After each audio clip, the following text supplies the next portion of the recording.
Well, hey there, folks. I'm meteorologist Alex Harrington with the News 3 Now. First Warn Weather Team, we're going to do a Facebook Live event here to see if you have any questions about our impactful winter storm. And then also, it's really a 1-2 punch after the winter storm. Bitterly cold air is going to settle into southern Wisconsin, and I want to talk about that as well. What is the wind chill? What does that mean to you? And how could it impact your life and how long it lasts? But as we've been doing some of these Facebook Live events through this winter storm and Tuesday's winter storm, I like to do a little recap because you might be busy, maybe you just got home, maybe you've been out shoveling snow, and this is the first opportunity that you've had to get the latest information from the First Warn Weather Team. So let's do that first. I have a computer over here where I can also see your Facebook questions, so get those ready, and you're welcome to submit those questions. They show up on Facebook, and then I will answer them.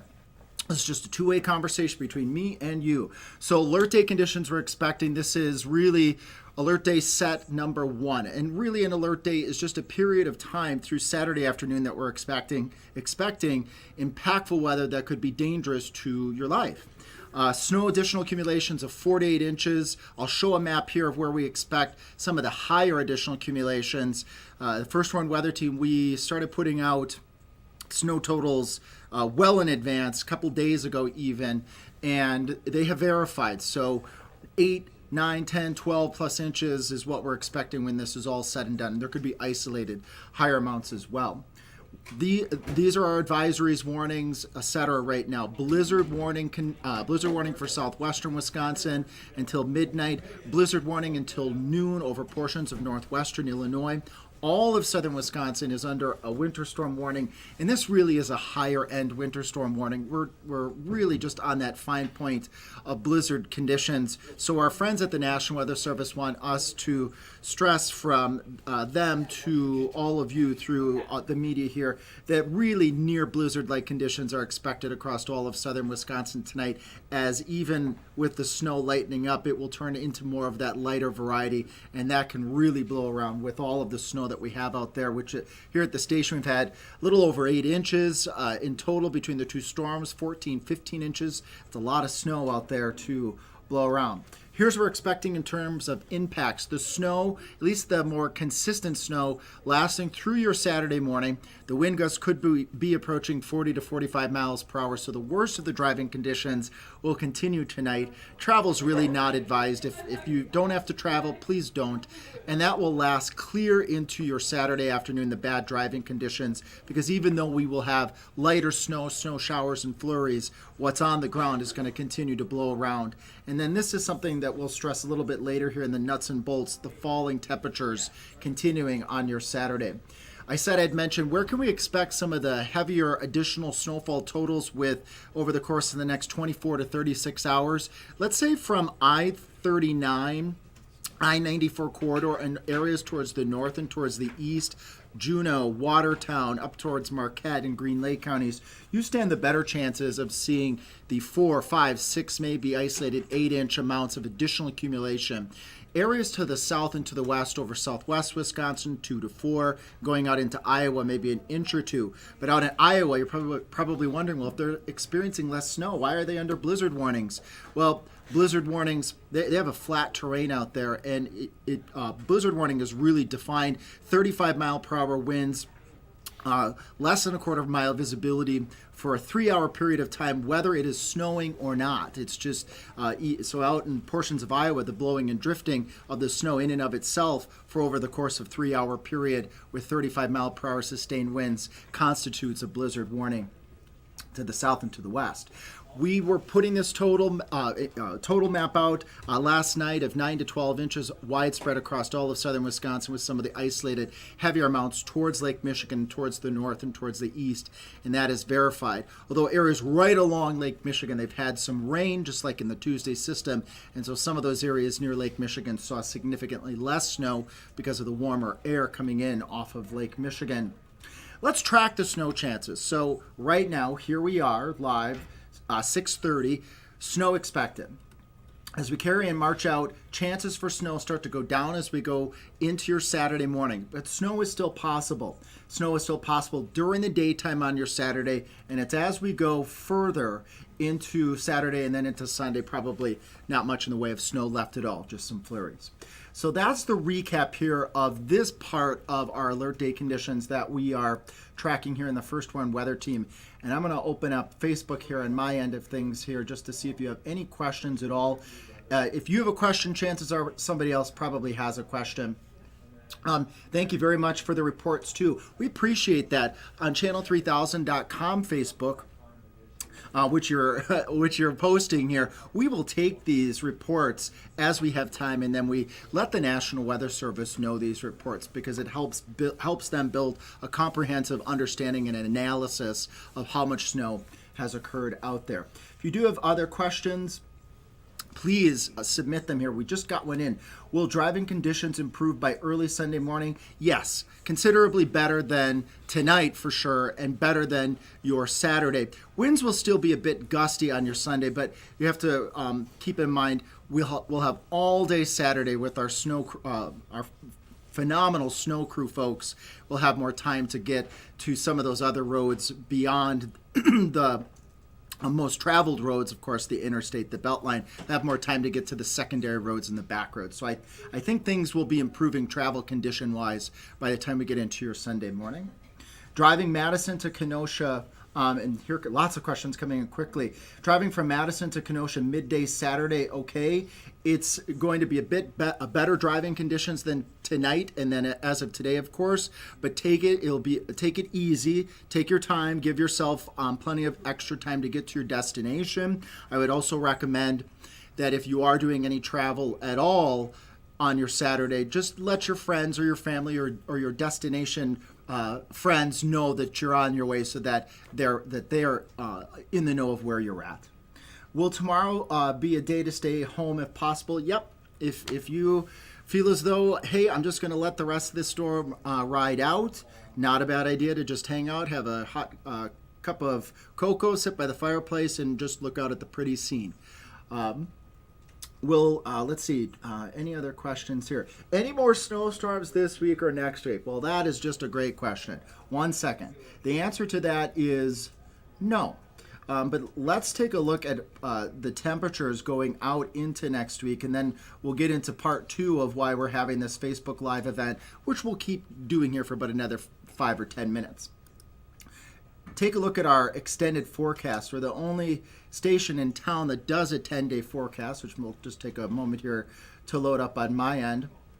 So we have our alert day conditions carrying on for the cold. That's the 1-2 punch, winter storm, then the cold. But notice that we don't have any big snow symbols here in our 10-day forecast. I'm pretty confident here with the First Warn Weather Team representing during this Facebook Live that next chance of a snowstorm is way out beyond 10 days. So the snow that we get this weekend, that should be it for a while. Great question. Again, if you have questions, chances are somebody else probably has the same question as well. Expected accumulation for Madison, we've had widespread 6, 7, 8-inch reports in the city of Madison, although that can vary over some relatively short distances because we have been getting some of these bands of snow where it comes down a little bit heavier locally. And somebody's asking, what about the cold front for next week? Let's take a look at the second part of the alert day set of conditions here. Again, it's the 1-2 punch is what Gary was saying earlier. So 1 moment, I'm going to go over to my other system here. We're going to talk about the wind chill so that we can be first to prepare you about, here we go, and it's not uncommon following a winter storm. And we get cold air wrapping in behind the storm coming down from Canada. And when you've got a deep snowpack that spans widespread areas in the Midwest, that cold air doesn't get modified, meaning it doesn't warm up at all. It just maintains itself because of all the cold snow at the ground. Expecting wind chills as cold as 35 below zero Sunday morning through your next Monday morning. So it's a long duration period of dangerous cold temperatures. What is the wind chill? Well, our body's always giving off heat, and there's an invisible layer of insulation around your body. So when you add the wind, that invisible layer is broken, so that allows your body's heat to go out to space. When there's no wind, that invisible layer isn't impacted, so that insulation stays local to your skin. But you add that wind, and it doesn't take much with temperatures starting off on your Sunday morning in the single digits below zero. You add 20-mile-per-hour winds, and you can be looking at temperatures feeling as cold as 25 below zero, and that's dangerously cold. So that's really the mechanics of what's going on with the wind chill. You lose that invisible insulation layer, your heat goes out to space, and then your skin starts to cool off, and then that can lead to frostbite over a relatively short period of time. I also like to call out, I've got a German Shepherd mix. He does not like the snow and the cold, but you have to keep in mind if you're going to be taking your dogs out for walks, that they're impacted too. So make sure you limit your time as well. And if there's any salt or sand out on the area sidewalks, which there most certainly is, it's really hard on their paws. So that's part number 2. And we'll stay live here for a couple more moments because our station will be getting ready for more live cut-ins throughout the evening. So let's see if we have any other questions here that I may be able to answer as we continue to do our live Facebook here. Cold enough to cancel school again. I have family members that are teachers. My mom was a secretary for River Valley School for 35, 40 years. We were talking about this actually today. I would not be surprised if there's some 2-hour delays, at least for some of our schools, particularly those that are out in the countryside area where they got a lot of distance to go with those buses. So 2-hour delays, I would not be shocked to see early next week. Thank you for giving us reports. What will the roads be like at 3 a.m. Saturday? When does this snow wrap up tonight? I'm going to answer that question here. It's a really good one. There's also another really, really good question too. Can you get a lot of snow when it's super cold? There's an old tale out there that, it's too cold to snow. That is not really true. Actually, the snow production is actually better when the temperatures are colder. You can squeeze out more snow with less water when it's colder than when you have temperatures right now, which are right around 32 degrees. That's a really good question. That sounds like a beyond the barometer to explain when we do those on Mondays and Thursdays. But that question from one of our viewers, wonderful question. When does this snow end? Well, let's track that. Here's at 8:30 p.m. Snow over all of southern Wisconsin. The lesser amounts in the lighter snow over southwestern Wisconsin down towards Iowa and northwestern Illinois. As we carry on into the future here, look at this, 6:30 in the morning. I would say areas along I-90 to I-94 and points to the north and the east, you stand the better chances of having the consistent snow. So the question was, will the snow end at 3 o'clock in the morning? There still will be light snow, maybe moderate snow across all of southern Wisconsin during that time. The snow briefly settles down a bit as we go later into your Saturday afternoon and evening, but there could be some wraparound with this weather system that brings more light snow Saturday evening, overnight, and then finally by the time we get to Sunday morning at about 6 o'clock, the chances of snow goes down to pretty much zero, although there could be some residual flurries. We'll take time here for maybe 1 or 2 more questions. Great question again. What about pets? I'm a pet owner. My German Shepherd mix, Loki, he's a picky one when it's for potty time, and this is a tough time on pets as well. So please do not forget about them, to limit their time outside. Make sure, of course, me as a pet owner, I'm always wiping Loki's paws off with a nice warm rag to get any salt or any of that sand off, because that can burn their paws. All right. Let's see if we have any other questions here, folks, and we'll do a brief recap of the two impactful alert day conditions. Again, really appreciate the questions. This is a nice opportunity for all of us in southern Wisconsin to have a conversation, and I appreciate it very much. No more questions right now. So let's do a quick recap on our 2 alert day set of conditions that we are tracking. So set number 1, that's tonight going on through your Saturday afternoon for additional snow accumulations overnight through your Saturday afternoon of 4 to 8 inches. Lesser amounts in southwestern Wisconsin, greater amounts to the north and east, our friends up towards Marquette and Green Lake counties. Considerable blowing and drifting of snow and near blizzard conditions possible across all of southern Wisconsin, with the snow that's out there and winds gusting as high as 40 to 45 miles per hour, which will continue through the overnight hours. And then alert day set of conditions.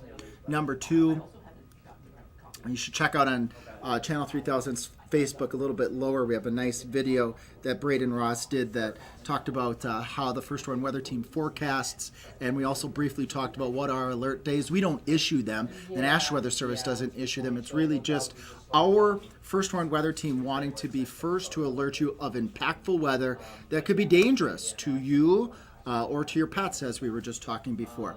So this is set number 2. Wind chills as cold as 35 below zero. Not out of the question. Sunday morning, Monday morning, Tuesday morning, and Wednesday morning. And then finally, as we get a little bit further out into the 10-day forecast, look at this. This is going to feel... I grew up in southwest Wisconsin. I get this. I'm a big walker outside. And by the time we get to the following Monday, if the forecast doesn't change and the temperatures are back in the mid-20s, which is normal for this time of year, it's going to feel pretty warm compared to what we're up against here. So I like to be the optimist, and there's some optimism imparted from me to you. All right, folks. Thank you so much for all of your questions. I do have to let folks go here. We're going to be doing live cut-ins here at about 7 o'clock. So again, thank you so much for your questions and your time. Stay safe, and the First Warn Weather Team will be first to warn you if there are any changes with this forecast. Take care, everyone. So I was just saying,